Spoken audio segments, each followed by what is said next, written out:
General Qamar Javed Bajwa के जाने और नई फौजी क़यादत के आने के बाद साबिक़ वज़ीर आज़म इमरान खान ने अपने इस्टेब्लिशमेंट मुखालिफ बयानी में तब्दीली लाते हुए मुफाहमत का रास्ता अपनाने का फैसला किया है। ताहम नई फौजी क़यादत क्या हिकमत अमली तय करती है, ये देखना अभी बाकी है। बाखबर ज़राए का दावा है कि जब जनरल आसिम मुनीर ने आर्मी चीफ का ओहदा संभालने के बाद सदर आरिफ अलवी से ऐवान सदर में पहली मुलाकात की तो इन्हें इमरान खान की जानिब से खैर सगाली का पैगाम पहुँचाया गया और बताया गया कि खान साहब का इख्तिलाफ एक फ़र्ज से था, इदारे से नहीं, और यह कि वो मुस्तकबिल में इफ़हाम और तफ़हीम के साथ चलना चाहते हैं। बाखबर ज़राए ये दावा भी कर रहे हैं कि आरिफ अलवी ने इस मौके पर जनरल आसिम मुनीर की फ़ोन पर इमरान खान से बात कराने की ऑफर भी की, जिस पर माजरत कर ली गई और इन्हें बताया गया कि फौज गैर सियासी हो चुकी है। ख्याल रहे कि जनरल आसिम मुनीर की जानिब से आर्मी चीफ के ओहदे का हलफ उठाने के एक रोज बाद 30 नवंबर को इमरान खान ने एक ट्वीट में नई अस्करी क़यादत को मुबारकबाद देते हुए उम्मीद जाहिर की कि वो अवाम और रियासत के दरमियान गुज़िश्ता 8 माह में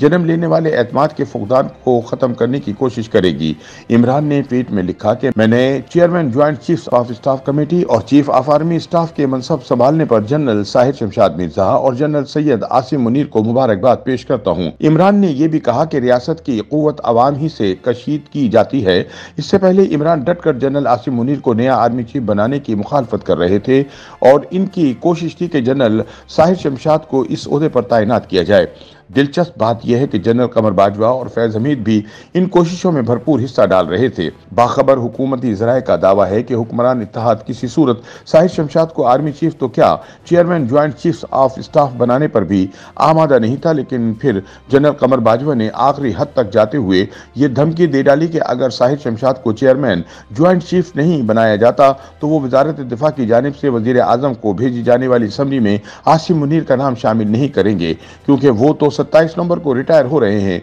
बताया जाता है कि इस धमकी के बाद हुकूमत ने दोनों अहम फौजी ओहदों पर सीनियरिटी के उसूल के तहत तैनाती का फैसला किया और यूं core commander Gujranwala lieutenant general Mohammad Amir की बजाय लेफ्टिनेंट जनरल साहिर शमशाद को नया chairman joint chief of staff बना दिया गया। ताहम यूटर्न को अजीम लीडरों की निशानी करार देने वाले इमरान खान ने जनरल बाजवा के जाने के बाद जनरल आसिम मुनीर से भी प्यार बढ़ाने की तैयारियां शुरू कर दी हैं। लेकिन ये भी एक हकीकत है कि इमरान के दस्ते रास्त और जनरल आसिम की मुखालिफ साजिशी टोले की क़यादत करने वाले लेफ्टिनेंट जनरल फैज हमीद से जनरल बाजवा के जाते ही इस्तीफा ले लिया गया। फैज हमीद की छुट्टी से बड़ा वाज़े इशारा मिलता है कि नई फौजी क़यादत की पॉलिसी क्या होगी। लेकिन दूसरी जानिब पीटीआई के सीनियर रहनुमा फवाद चौधरी ने इस उम्मीद का इजहार किया है कि नई अस्करी क़यादत सियासी लिहाज से गैर जानिबदार रहेगी, किसी फरीक की तरफदारी नहीं करेगी और इलेक्शन की राह में रुकावट नहीं बनेगी। फवाद चौधरी से पूछा गया कि क्या पीटीआई और पार्टी के चेयरमैन इमरान खान भी नए army chief general Asim Munir से तवक्को रखते हैं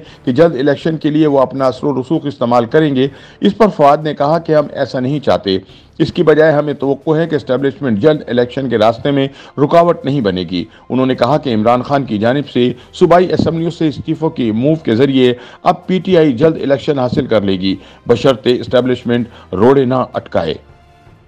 YouTube पर गूगली न्यूज देखने के लिए youtube.com की सर्च बार में गूगली न्यूज टीवी टाइप करें। गूगली न्यूज के पेज पर सुर्ख रंग के सब्सक्रिप्शन वाले बटन पर क्लिक करना ना भूलिए। YouTube पेज पर अपलोड होने वाली वीडियो से बाखबर रहने के लिए बेल आइकन पर क्लिक कीजिए। आपको हर नई वीडियो के बारे में नोटिफिकेशन मौसूल हो जाएगा।